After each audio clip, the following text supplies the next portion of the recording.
Okey, proses pembungkusan bubur lambung IKBN Paguh. So habis so ini habiskan terus lah katanya. Okey, kita ada 3 periuk lah. Ini baru 1 periuk yang telah dibungkus. Dan ini periuk yang kedua. Dan ini periuk yang ketiga lah.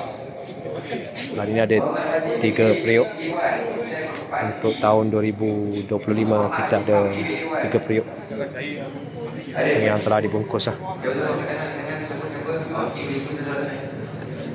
Pengagihan akan diadakan di waktu petang. Jumpa saja sini kat depan ni.